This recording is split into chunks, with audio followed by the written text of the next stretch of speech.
Welcome to Home Education Matters, the weekly podcast supporting you on your home education journey.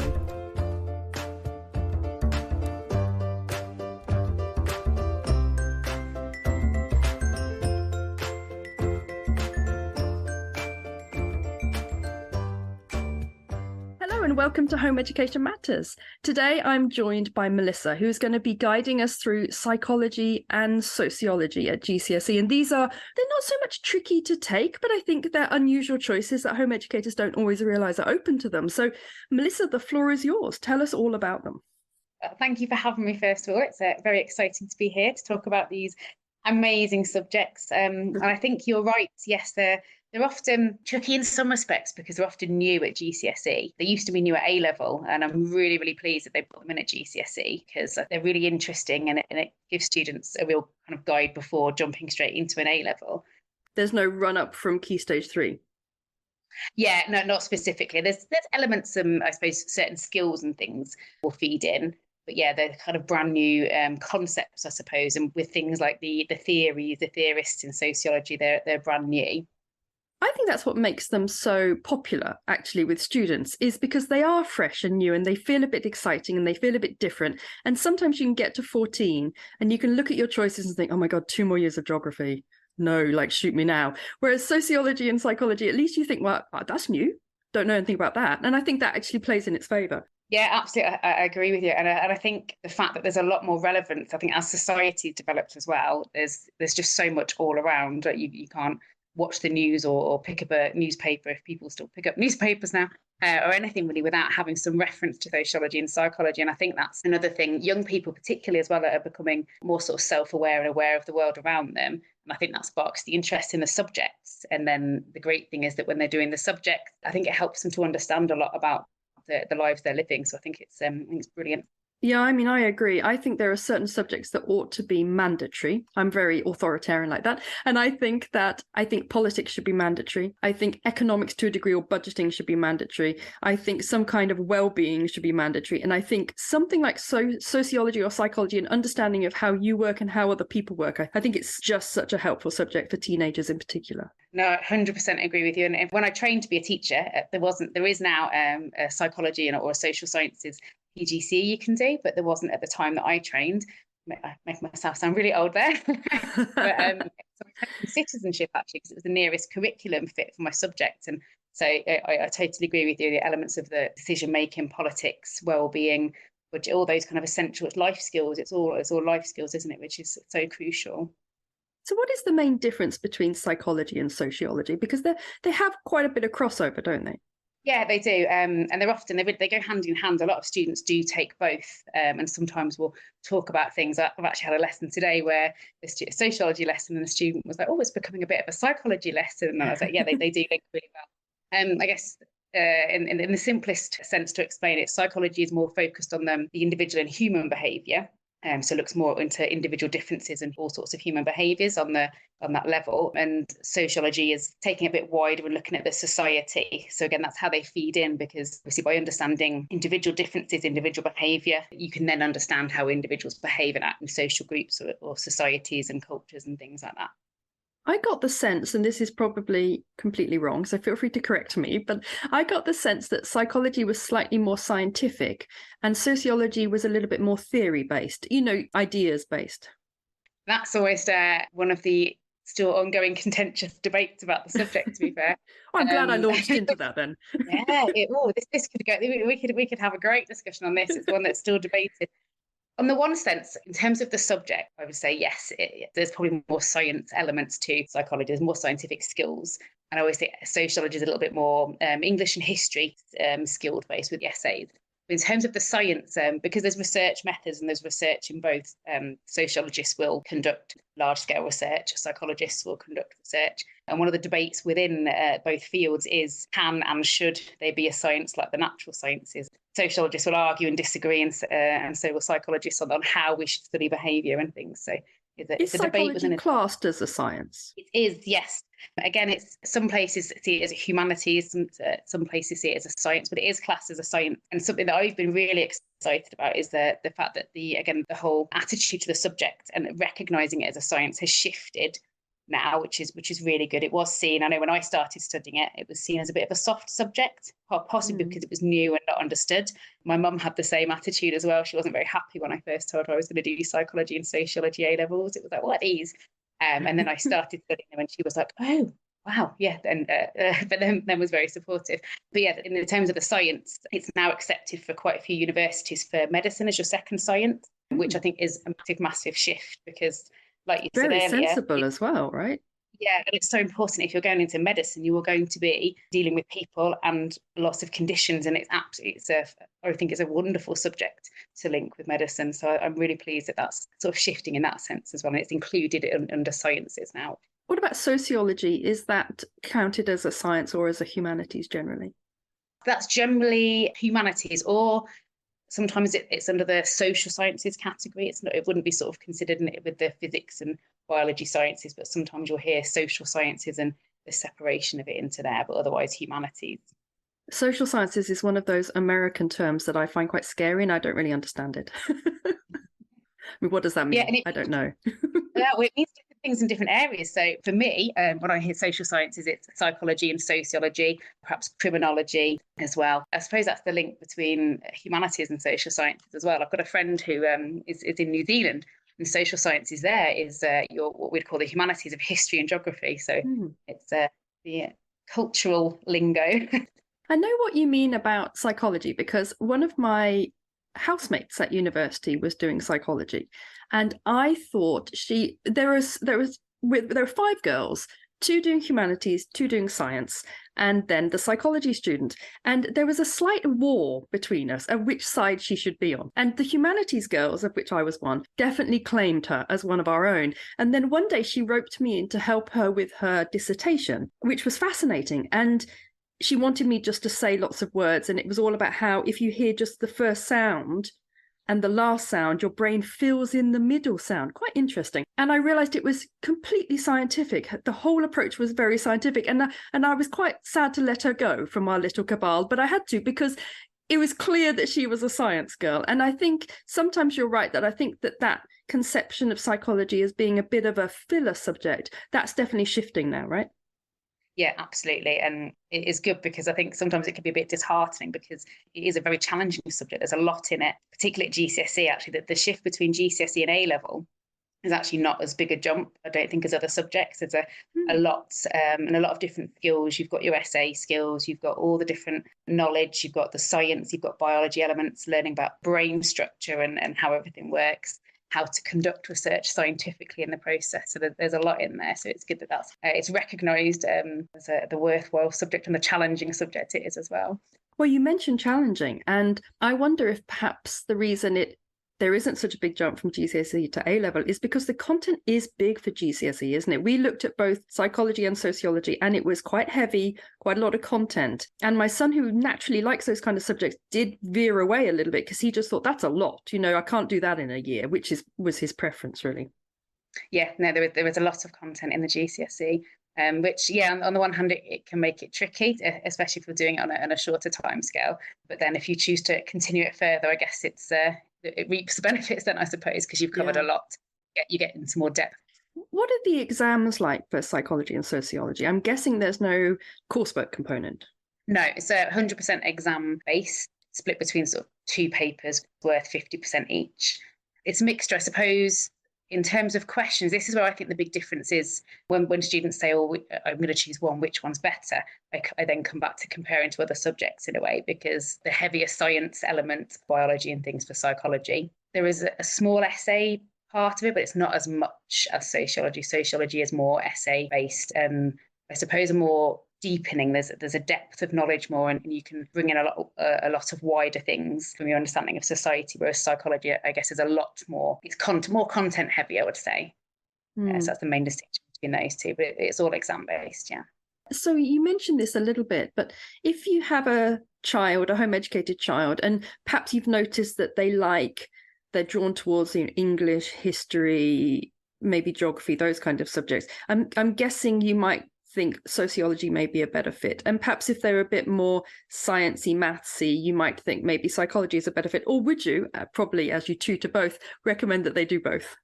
I'm obviously biased and love my But yeah, I think it's a tricky one, because for some students, if they've got a preference and they prefer working in those ways and they want to have similarities between all the subjects, then I would probably suggest gravitating to the one that fits the skills they like. But for others, sometimes they want to do something different. So if they are doing English or history, those skills will be fantastic for sociology, but they might want to do psychology because it's the nature of it's a bit different, and to not have one that as essay based. So it's one of those personal preferences, really, and what they kind of want from it.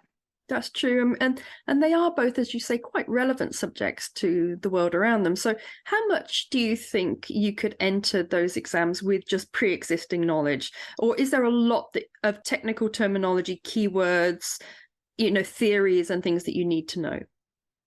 Yeah, there's a lot of theories and things. Again, I think that's one of the things that made it hard to be recognised as a subject, because they're relevant around us. I think the idea was that, we don't need to study it. You can sort of wing it, and it is what it is. But yeah, there's a lot of theories for both. There's different approaches for psychology. So biopsychology, and looking at how human behaviour can be explained from that approach.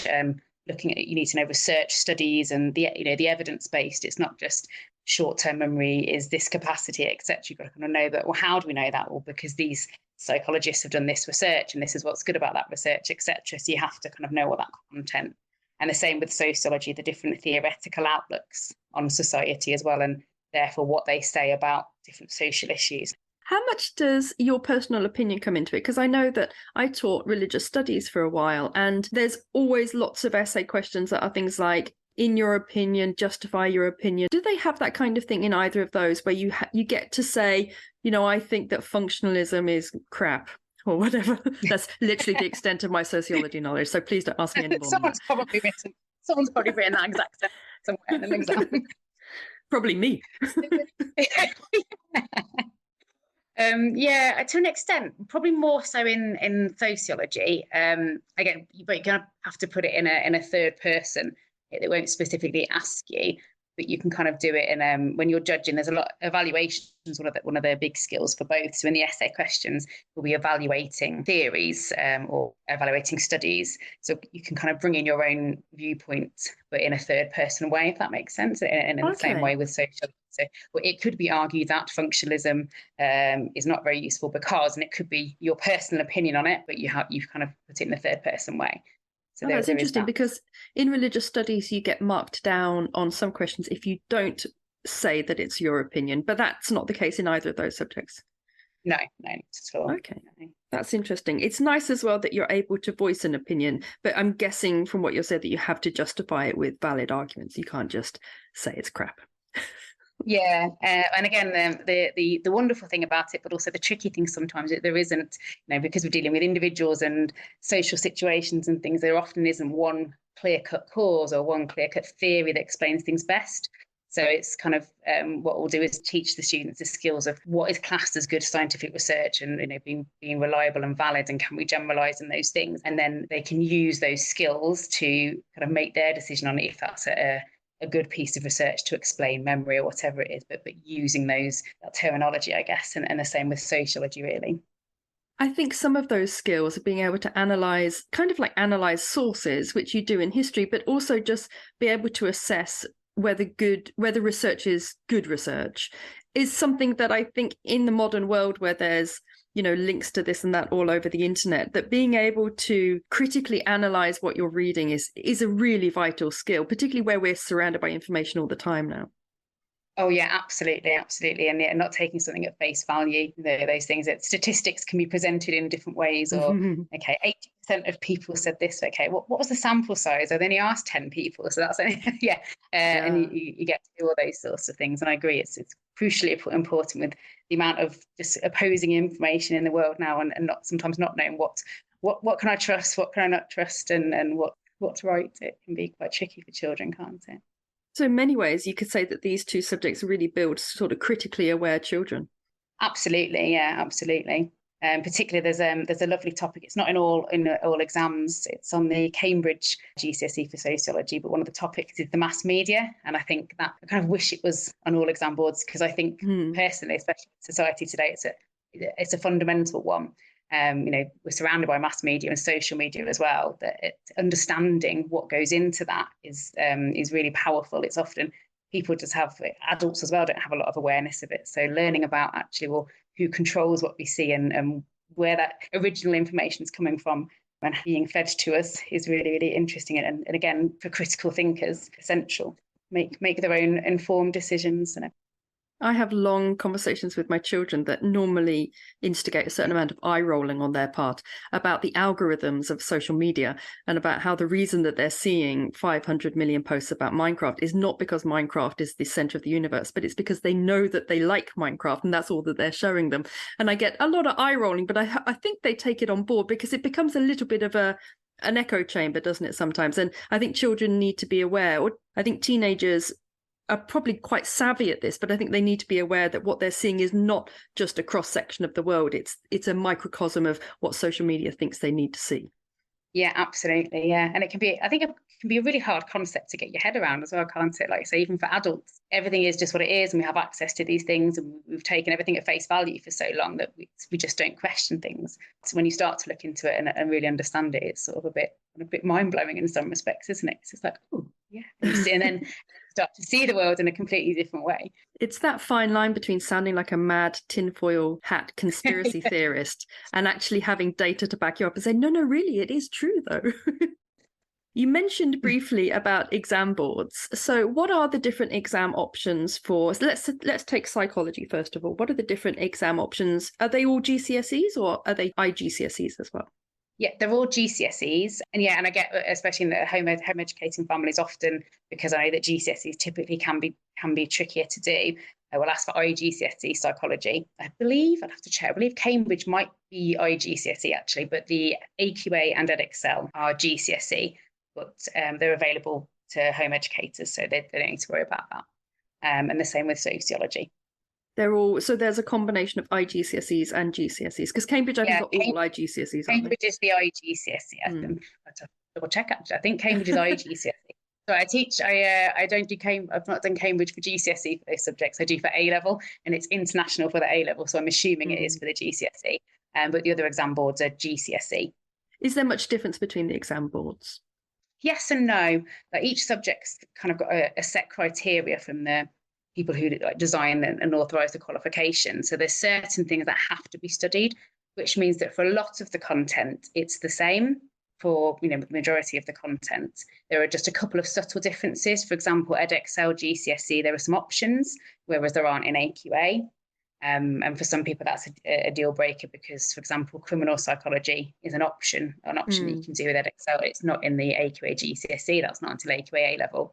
But largely sort of memory, research methods, development, not attachment, social influence, they're all on both. And then it comes down a little bit in terms of the question types, slightly different, but the content is largely overlapping with a couple of slight optional differences. The same for sociology.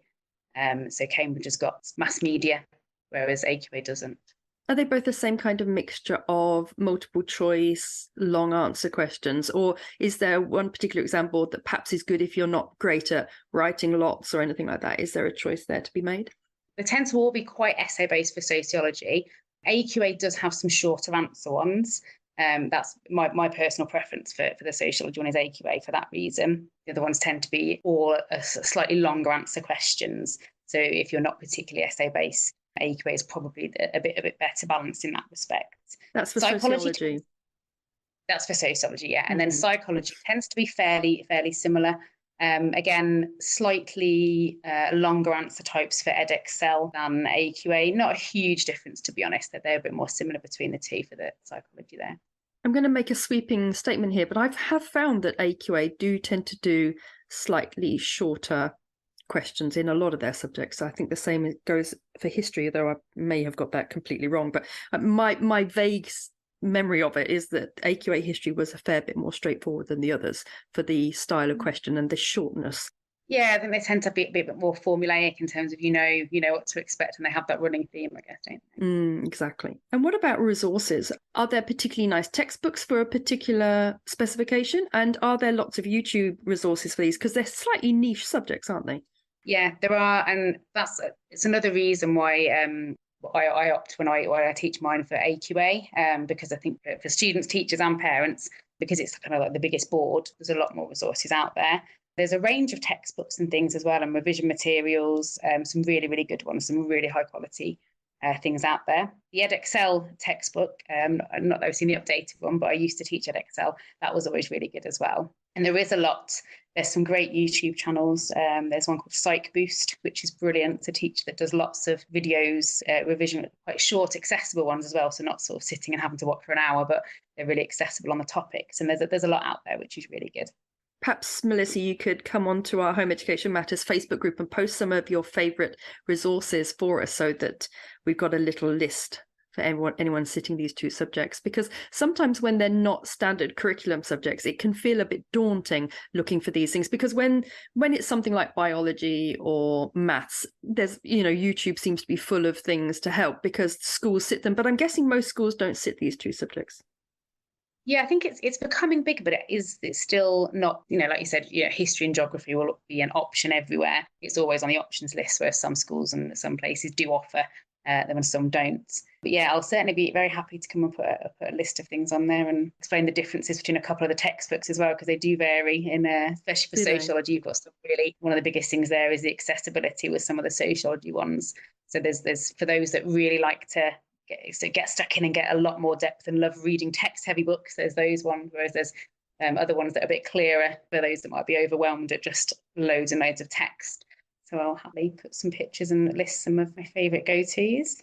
That would be great. I mean, to be honest, this is my main gripe with almost all GCSE subjects. But when I looked at the textbooks for both psychology and sociology, I was amazed at how efficiently they took a very interesting subject and made it very boring. It's as if the writers have a niche in being able to create boredom out of really what is an inherently very interesting subject. Is there a textbook for either of those that you think is able to retain a little bit of that joy? Yeah, I haven't actually seen probably the older ones for psychology that are awful, but I know you mean there's a couple of I've got one that's very heavy. When I was trying to pick a recommendation, I bought a few updated ones to see for sociology. And yeah, so for one particular, I was like, oh, if you're, again, it would almost be off-putting. It's like just essays and essays of text. But there's a really good one. No, I never remember whether it's Collins or the other one. there is one that's very nicely set out. I mean, I'll put it on there. I'll put it in the group. But it's like a double page spread on each topic, and it breaks it down. It's just got the key concepts, it's got pictures, it's got discussion questions, it's got research opportunities. So it brings it a bit more to life than just being here's loads of text on the functionist view of the family. What about the kind of exam prep revision period for both of these subjects? Is it the same kind of thing? Is it lots of past papers, lots of writing? Or is it keywords, flashcards, that kind of thing? Or is it different for each different one? I think past papers is always going to be brilliant to do, and under timed conditions, I would say as well, because that's a key one, because again, it's always a bit time pressured in the exam.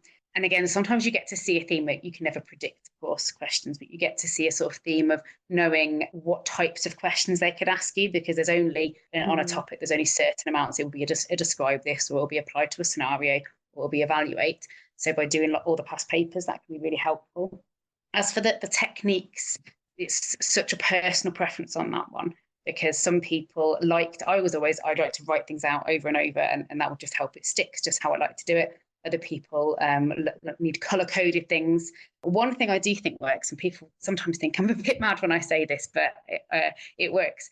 Posters everywhere, even in the most obscure places, like giant mime up on your ceiling or back of the toilet door, because on the toilet, you're not really, it's just there. And even if you're not actively looking and reading at that revision poster, sometimes just it's going in still, it's that information around you. So that's a really good strategy. I think it's just finding how you like to work in a way that is best for you for revision. So I was never particularly, I can't listen to things. I'm not an audiobook person, for example, so I'd have to have a visual. So I can watch videos. I love watching videos to learn stuff. If I was just listening, it'd be all right for a minute or two, and then I'd just be off. So I think it's about being a bit self-aware, really, of knowing what works for you and doing whatever works for you, whatever that is. Yeah, that's so true. And again, that's one of the beauties of home education, isn't it? That you can assess your child's learning style and the sort of way that they take in information, but also retain information and then maximize that as much as possible. And interesting, we do memory as a topic for psychology. And I think that's another way where I think you kind of understand how your memory works through that process, which then helps with your revision, not just for psychology, but you can take that and apply it to other subjects. But yeah, and like you say, the beauty of sort of not having the constricted ways of doing things, even in terms of time of day as well. I've always been a night person. I was practically nocturnal in my final exams at university, but I was just at 2 o'clock in the morning. That's my time, still is now, which isn't so good when I have to be a bit of a morning person. But there was no point for me going off to the library at 9 o'clock in the morning and trying to revise, because I would just be half asleep. So again, knowing it, do you work better in the morning? Do you work better after lunch? And sort of, you can create your own kind of revision structure to suit who you are as an individual, which is really important, because if you forcing something often doesn't have any impact apart from stressing you out. And it's true, actually, what you say, that a lot of what you're learning in psychology is kind of what you're applying when you're learning psychology. And so you could really see that psychology allows you to explore yourself while studying a subject. Yeah, absolutely. Yeah. Learn lots of the intricacies and things, and the biology as well. I did sometimes. I used to think, I wonder if they'll think it's a bit, was it too sciencey and too, or they love it. Even the ones that haven't said, they really like science, have always been like, this is absolutely fascinating. I guess because it's, like you said, it's understanding how you work as well. So understanding how neurons work and how that links to mood levels and serotonin for mood and happiness, and the fight or flight response when you feel fear and things like that. They find it really fascinating, and it does. You're in a situation, you can kind of explain, or you understand what's happening in your body and things.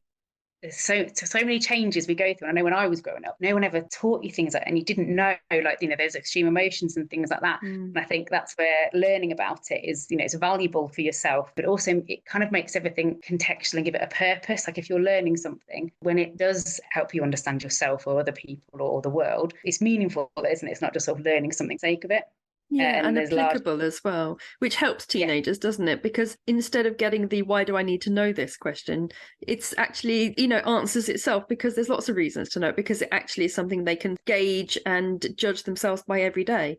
Yeah, absolutely. You see it everywhere. And also asking questions as well. It often sparks interest, wanting to learn about other things that, not necessarily on the syllabus, but just of that nature. And I think encouraging that, continually learning and continually questioning and discovering is really important as well. And both subjects sort of lend themselves to that, because sometimes you'll get answers, but you'll also raise more questions, which can be frustrating sometimes. But it's also good because it's, it's like, I never thought of this, and I've got this new question and new idea, and that's really good as well, and healthy, I think.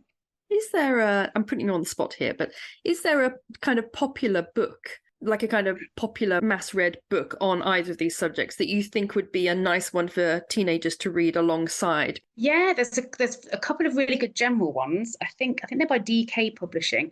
Again, I can put them on the list when I go to the Facebook group. But they're literally called the psychology book and the sociology book. Oh, I have a couple of those. Yeah, we have the economics book, the religion book. They're very good, aren't they? Yeah, so they'll be the same sort of format, I guess. But yeah, and again, it's nice and clear. You've got a double page spread on a topic, broken up. Presentation's nice, and it's a good, a good introductory one as well. I suppose if people are considering the subjects as well, and I think, again, if you've not done it before, it can be a bit daunting, especially if you're picking it for GCSE. They're good ones to kind of have a look and dip your toe in, I suppose, and think, is that something that engages me that I'd want to explore further? So I definitely recommend those, because they cover a lot of things in enough detail for you to kind of get the gist of the subject and what's going on behind it, but not too much that it's kind of really heavy. So they're really good. And my last question to you, and again, I'm going to put you on the spot, but I think this is slightly less on the spot, is what is your favourite bit from each of the two subjects? What is the one that the one topic you really look forward to teaching, that is the one that everyone really loves and you love, and it's just fun and you get kind of like, wow, kind of reactions? What's your favourite from each of those? Oh, do I get asked? I have put you on the spot. It's really hard, because sometimes students laugh at me because I'll be like, I love this. This is it's the best topic, and then I say it for every topic. So it's really hard, because I end up going, oh god, I do love them all. I don't know if I had to pick. If I really had to pick, it's changed a little bit in psychology. Actually, I'm not a particularly natural science person. Or I certainly wasn't when I was doing my GCSEs and things. It took me a while to really kind of get into biopsychology. And I have to say, since teaching it, that's becoming one of my favourites now, because I think, understanding how we work and everything. Otherwise, I think social influence in psychology is probably one of my favourites. Looking at the conformity and obedience, again, just the power of our social environment is really interesting. And the studies are very well known and quite controversial ones, so they're always really, really fascinating to teach. So if I had to pick, probably that for psychology. Are they the ones where everyone stands up in a waiting room and things like that? Is it that kind of thing? Yes, they're very famous. The video on the doctor, yes. And then you've probably heard of the Milgram and the shocks study. So very well known, and everyone's really surprised by that result. So that one, or psychopathology, I really like that as well. So I'm going to narrow down to 2. Is that okay? I can't quite. That's pretty good. That's pretty good. I actually had an example in real life of conformity when I went to the Channel Tunnel, and there was a huge queue behind one of the booths, and there were no cars queuing behind any of the others. But there didn't seem to be any reason why there were no cars queuing behind any of the others. So I just sidled up to one of the empty ones just to see, and it was fine. I just sailed through, and everyone had just formed this queue and just assumed that the others maybe weren't open, and they'd all just conformed beautifully into this very long queue of about 40 cars. It's interesting because I think we all do it on some level, don't we? And even when you know, I think that's the interesting thing about the subjects, even though sometimes you know what's going on behind it, we still do those things. Yeah, I suspect that conformity and home education are probably 2 values that don't mix that well. So I think probably home educators are a bit naturally non-conformist. And what about sociology? Because it sounds like the conformist one maybe links in with sociology a bit as well. But what's your favourite topic in sociology? Sociology, it's a tough one. It's either between education or crime and deviance. Well, how is education the most interesting? Because that to me sounds boring. It's brilliant. And I think in some respects, even more interesting teaching it with home educated children, because they've got that different experience. Because largely the content of it is based around the school system, because that's what the research has been about. It's fascinating because it looks into, and I think possibly one of the reasons why a lot of home educated families like this part of it as well, when we do it, you kind of explore things again that if you've kind of just run through the school system and everything was fine and it was all good, you never think about. So for me, it was always really eye-opening when I studied it, and I always felt like guilty as a teacher the first time. I was like, oh my goodness, some of the things are horrendous, because a lot of the topic is about, is what you learn in school beneficial for everyone? Is it meritocratic? Is it fair for everybody? Is there labelling going on, and what good is streaming and setting, and all those kind of issues within things as well? Does this mean that that as a teacher, there's somebody at the back of your class that puts their hand up and says, does this mean we get to go home, miss? Yeah. I can imagine that home educated students would find that a really interesting topic. And what was the second one you said you were torn between? Education and? Crime and deviance. Oh, well, no, I mean, that's naturally fascinating, isn't it? Yeah. You mentioned criminology, and I get the impression that which is the best if you wanted to maybe go into criminology? Because you can't do that at GCSE, can you? No, unfortunately not. You can do it at A level. I guess they're all linked, really. I suppose if people know they definitely 100% want to go into criminology, like at university or something like that, then obviously going for the A level with the first one for home educating. I'm guessing both GCSEs would be really beneficial if you wanted to do A level. Again, because in the criminal field, I guess you'll be looking at things on an individual level and understanding individual behaviour, where the psychology is quite useful. But then the sociology behind sort of understanding social factors to do with the reasons for committing crime and the likelihood and what might have been going on in certain social institutions. Again, that's why I say both are fab. They're different, but they support each other as well, and they kind of complement each other really well. It's interesting because crime and punishment, I sometimes wonder whether our school system and the qualifications are basically a massive way of terrifying our children into being law-abiding citizens, because our religious studies has a big crime and punishment section. History often has a crime and punishment section. It sounds like at least sociology, if not psychology, have a crime and punishment section. It's like, are we just there sort of like desperately trying to prevent them from committing mass murder when they get older? Yeah, the running theme. So thank you so much for joining me today, Melissa. It's been really helpful. Where can our listeners find you on social media, and do you have a website, that kind of thing? I do have a website. It's a little bit work in progress still, but it's under my Facebook page as well, which is Psychology Tuition. And my website is www.psychologytuition.com. But it is a work in progress. That's a nice URL. But I thought I'd pick a name that was kind of says what I do, make it clear. Absolutely. Well, that's great. So we can find you on psychologytuition.com, or exactly the same, but Facebook. Yeah, that's my page on there, yeah. Fabulous. Well, thank you so much for joining me, Melissa. It's been a whistle-stop but very interesting tour through psychology and sociology. We even deviated into deviation, so that's not bad, is it? It's not bad. Oh, thank you so much for having me. I've really enjoyed it. Thank you so much for joining us for today's Home Education Matters podcast. See you at the next one. Have a lovely day.